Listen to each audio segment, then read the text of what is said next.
Hello, my name is Michelle Smith, and welcome to my Building Professional Capacity in Ourselves Module 1 assignment. Well, here's a little bit about me. My name is Michelle Smith, as I just said. I'm 6 feet 2 inches tall. Yes, I really am. I'm married to my husband, Tyler. That's him right over here on the bicycle. I have two children, Tate and McKinley. We love to ride bikes, obviously. I have one micro mini golden doodle, King Louis the Turd. Hopefully he doesn't start barking during this presentation. And I love Harry Potter, just got a tattoo. I can't really see it. But anyway, I just got the Deathly Hallows tattooed on me. Yeah, love Harry Potter.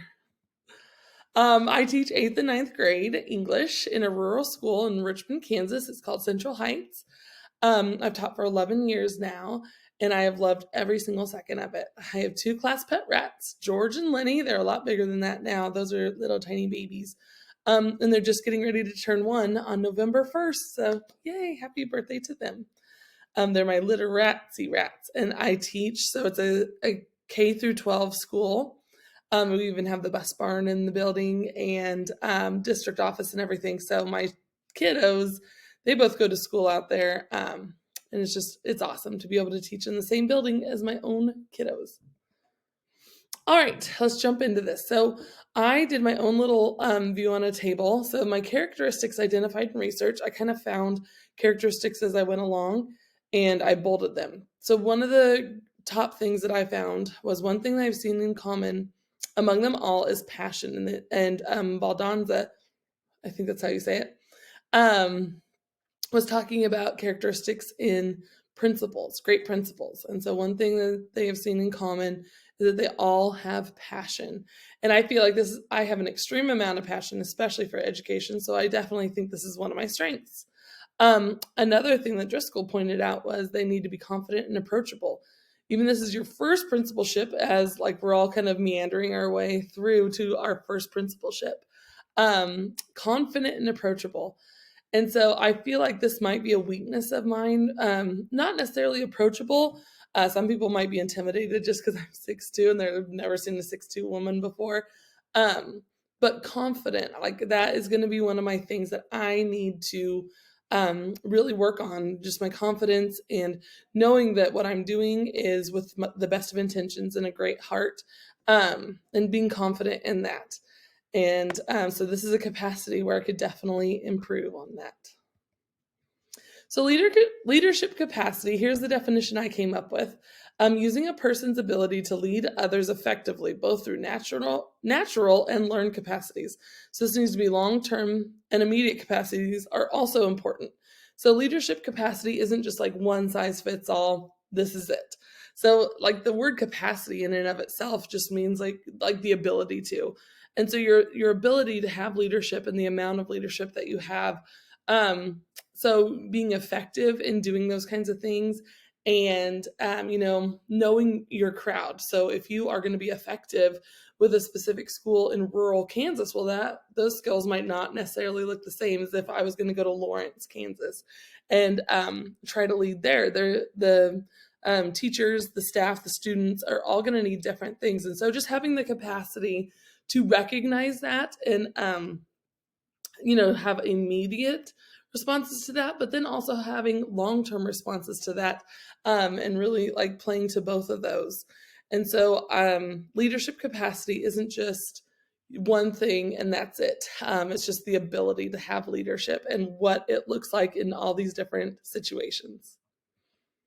Okay, so school's professional capacity. So among many great ideas mentioned in Branton Haxey's article, a school can build their professional capacity in collaboratively engaging in recruiting, selecting, and hiring staff. And here are some ideas that were mentioned.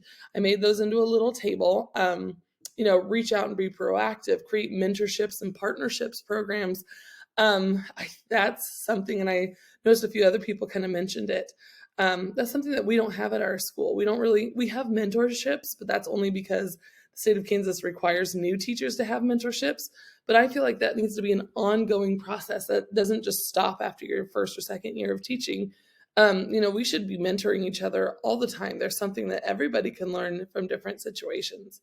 Facilitating opportunities and recognizing new teachers for their efforts. My goodness, if there's something we need to do is we need to really go after those first year teachers or new teachers and just be like, you're doing a good job, even if, maybe they're not at the capacity that we know they can be. I mean, they're on their journey, and that's what it's really all about. And that is going to bring us to teacher retention here in a little bit. All right, so collaborative professional culture. This is a very important idea, and it even broken up into these 3 subcategories. I feel like, there's so much to it. School improvement is the first category, and principals play a vital role in this aspect, and really every aspect, let's be honest. Principals impact not just student learning, but the experiences that students and teachers have in their schools.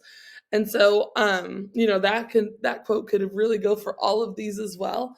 But the impact of leadership in a school just cannot be overstated enough. It also, school improvement, these principles, they lead to teacher retention, so achievement and broader in affecting other important outcomes, including teacher satisfaction and retention. So principals play a vital role. If teachers are not happy, there are lots of options for teachers nowadays.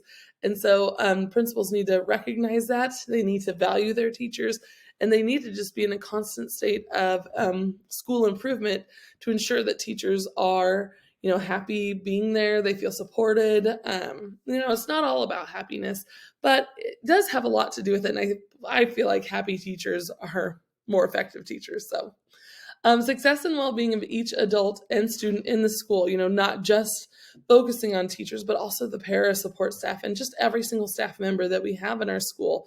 Everybody is an educator there.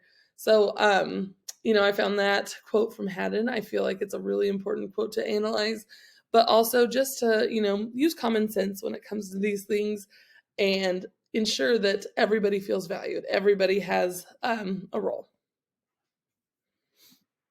All right, so professional learning, I just kind of jotted down a few notes about each thing based on the research and the articles that we were reading. Professional learning, we always need to be in a state of reflection and analyzing. Is the initiative that we just rolled out, is that is it effective? Is it not effective? We need to always be reflecting on that. Cultural responsiveness. In an ever-changing world, and as students move in and out of our schools, this needs to be in the forefront. There are so many new things coming up every single day. What can we do to make sure we are staying ahead of that? Distributed leadership. One person can't and shouldn't do it all. Digital literacy, online learning has changed everything. So what does digital literacy look like for each individual school? It's not going to be the same at Central Heights as Olathe or places like that. But it needs to, have some kind of congruency. School improvement, continued use of PLCs. My goodness, we just started those at our school after how many years of not having them. So it's been great having PLCs, and they're not redundant. I think everybody really wants them and they need them just for more professional learning and student success. Mentors in the school. Mentos. Sorry about that. The English teacher made a typo. So mentors in the school are really important, and having a teacher mentor is going to lead to student success as well as teacher success and school success. It all is just like a big revolving cycle. Implemented systems. So supervision, support, and evaluation. These are implemented systems, and they work in conjunction with each other. They're not like, okay, here's like one compartment and then the separate thing. No, that's not how this works. They should all be working together. So a teacher might get evaluated, then provided with support. It's not like an evaluation tool should not be a tool that we use to fire a teacher. This should be a tool used so we can provide the necessary supports and then supervise on progress based on those supports. If a teacher is just unwilling to try something, well, that's one thing. But this evaluation tools, and I've seen it happen in schools where they target teachers and then eventually fire the teachers based on evaluations. I think that is wrong in so many levels. Just petty, honestly. All right, so standard correlation, here is my slides for that. I feel like I directly, related it to the standard correlation. It was really great to be able to analyze all the different things. So the relevancy, it revealed that I'm currently on a good path, but that I still have a lot to learn. So I'm not like where I need to be, obviously. And even when I feel like I am maybe where I need to be, like it's just always learning, always changing, always something.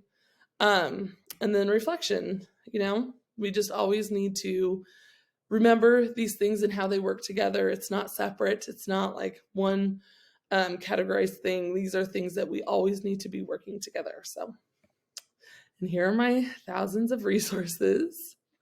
Let me move myself out of the way. There we go. And then resources continued. Hope you all have a great day.